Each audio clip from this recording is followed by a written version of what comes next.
Hello everybody. Hi. Welcome back to the channel. On today's video I'm going to talk about expectations for year 6, how to best prepare your child for year 6, what you can do to help them, and then thinking about how we could help our children prepare for high school through their journey in year 6. My colleague here, Miss Finlay, is here to talk about year 6. She's an experienced year 6 teacher, so she's here to answer questions. So let's get into it.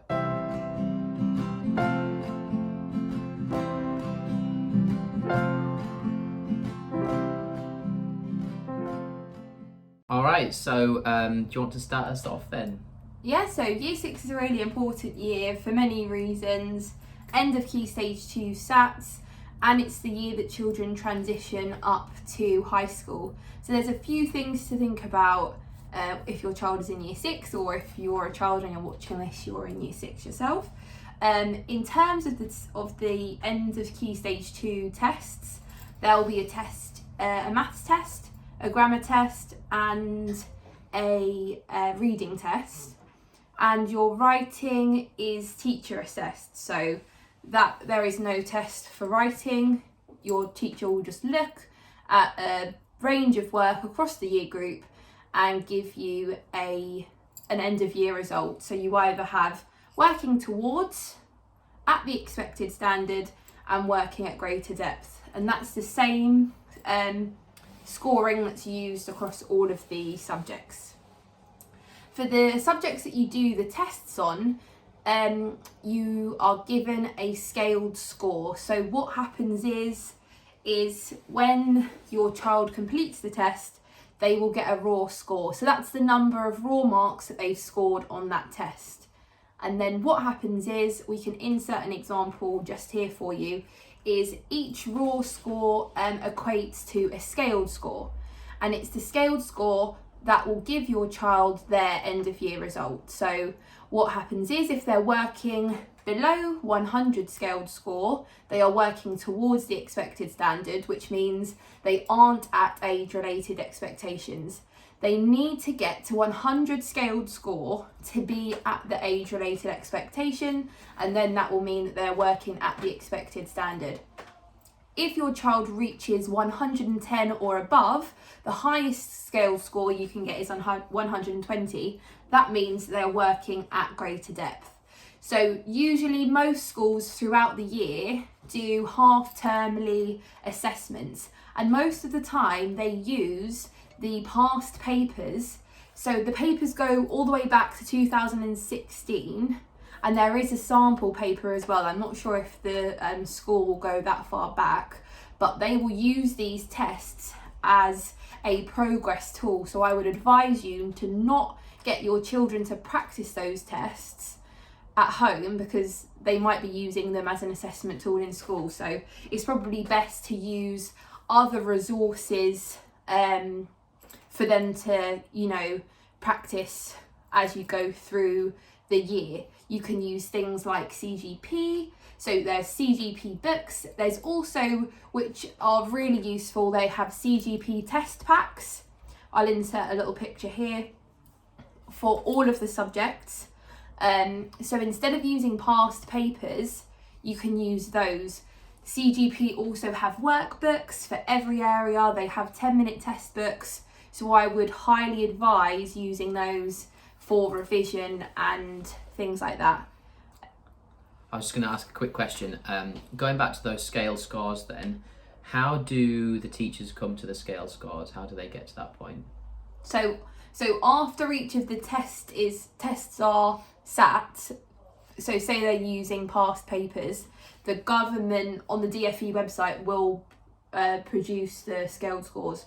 So depending on the difficulty of the paper, the scaled scores might change. So I think in one year you might need to get 24 marks in the reading paper to make the expected standard, but then in another year, say 2019, you may have needed to get more marks than that to reach the expected standard, or less, if that makes sense. Is it appropriate, is it okay for parents to ask teachers about scale scores during parents' evening?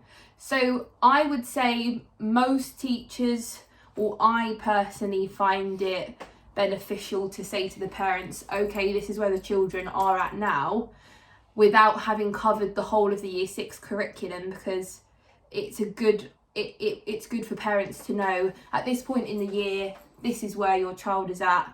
And they would have been set a target, so your teachers will set the children a target of, based on their Key Stage 1 data, what their scaled score should be. So say, for example, if they got a scaled score of 98 in Key Stage 1, they would definitely be targeted to be expected in Key Stage 2. And the same with greater depth. If they were around 108, 109 in Key Stage 1, they would definitely be targeted to be greater depth at Key Stage 2. So Key Stage 1 would be what your child got at the end of year 2.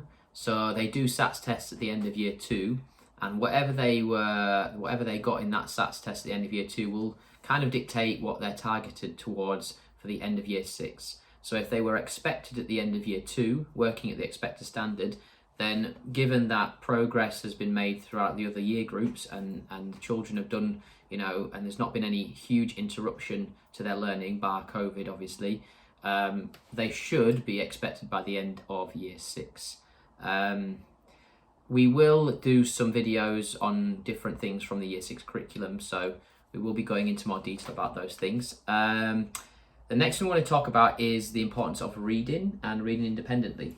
Yeah, so you would hope by the end of year 6 that children are fluent in their reading and that they are reading independently. Your child might still like to read with you, and that's fantastic if they do, but there are lots of children that say by the time they're in year 6 they like to read on their own. But it is really important that, even though parents have said so many times, oh, I don't need to hear my child read, or my child can read confidently, they don't need to read every night. But it is really important that they are reading every night, and more than that, they are enjoying the books that they're reading, because it's really beneficial when it comes to high school. But it's also beneficial in terms of the key, I know I'm going to say it again, the end of Key Stage 2 test. They have 3 texts to read in 1 hour, and the texts could be from a wide range of genres. So it could be a poem, it could be a play script, it could be a story, and it's just useful for the children to be exposed to a wide range of genres, rather than just always reading the same Harry Potters or David Walliams. It's good for them to read a range of genres, and listen to your child read, and talk to them about the books, because if they don't see you as a reader, they might not value reading as much. So it's really important that reading is valued in the home, and you're encouraging your child to read, because it will impact their future. Yeah, so on that point, reading across a variety of different genres gives the children a better understanding of different vocabulary that could come up. If they're reading a book and it's a story that comes up in the year 6 SATs tests, and it's about a specific subject, and they've never come across that subject before in their lives, or there are words in there that they've never ever seen, it really throws them off in the actual test, doesn't it? There is a famous paper that's out there. It's a 2016 paper. It was in the news when the tests went out, and it was all about the dodo. So if you get a chance, have a look at the 2016 reading paper about the dodo, because there was a lot of controversy. Lots of controversy around that text and the vocabulary in that text. And if children haven't come across extinction, that theme, or dodos, or evolution, or anything around that, if they've not read around that subject before, which is an element of non-fiction reading as well, isn't it? Not just fiction. Yeah. Then something like that would really throw them off, coming across something obscure during their SATs test, and that can happen.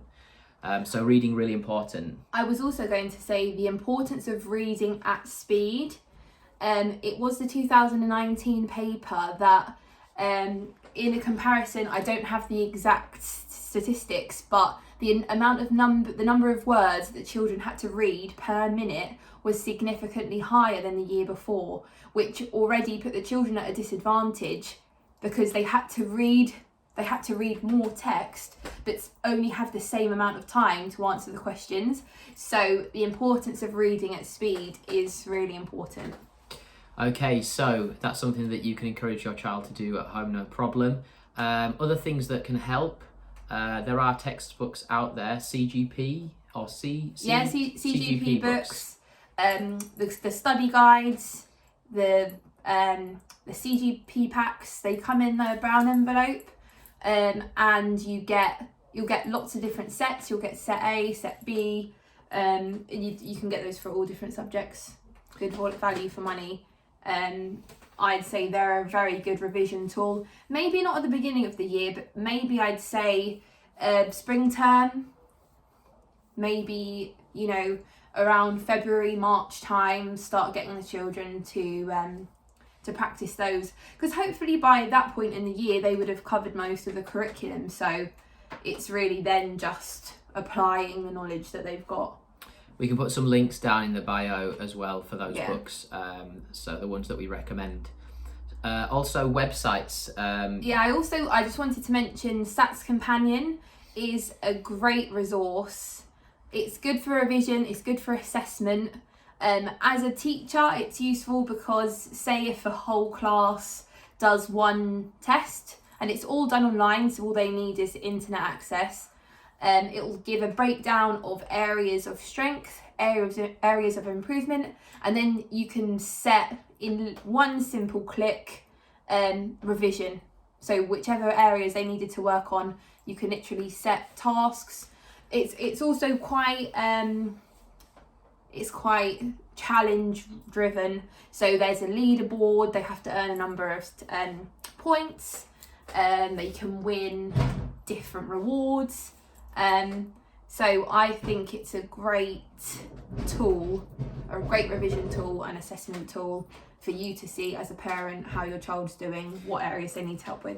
And not all schools will have login for Sats Companion, so some schools buy into it, but not all schools do. So would you recommend it for parents to buy privately, or? We can put down below how much it costs, but I'd say just for a yearly subscription, it wouldn't be too expensive. Okay, so that's the CGP books, which you can buy online or in the store. I think WH Smiths have always had them. Sats Companion, Amazon. Sats Companion is a website that's something you can look into if you really want to give your children some online resources to help. And what about keeping in contact with the class teacher? Because obviously they're the first port of call, aren't they? I'd say it's really important for you to, you know, keep that communication going between you and the class teacher. Each time there's an assessment, and make sure you know where your child is at and the teacher is giving you support with how to help your child. It's very easy for them to bring their tests home and then for them just to go straight in the bin. But I would say it would be worthwhile for you to go through those tests with your children. You know, yes, we are in year 6 and we're becoming more independent and we want to promote that independence throughout the year. But I think it's important for you to know where they are and what you can do to help them. Okay, so obviously year 6, very SATs driven, very intensive towards those exams. Obviously it's not the complete purpose of the year. It's more about the children's learning and knowledge, and they're developing their independence as a learner as well. Obviously it can be a stressful time, as any exams can, but it's a process that children have to go through. Do you have any advice for keeping the stress levels to a minimum for the children, or helping them from your experience seeing the kids go through that process a few times? I just say make sure they're still going to their clubs, they're playing their team sports, they're still doing things with their friends, they're having nights off. Depending on the school, there might be a high there might be a lot of homework that they have to do.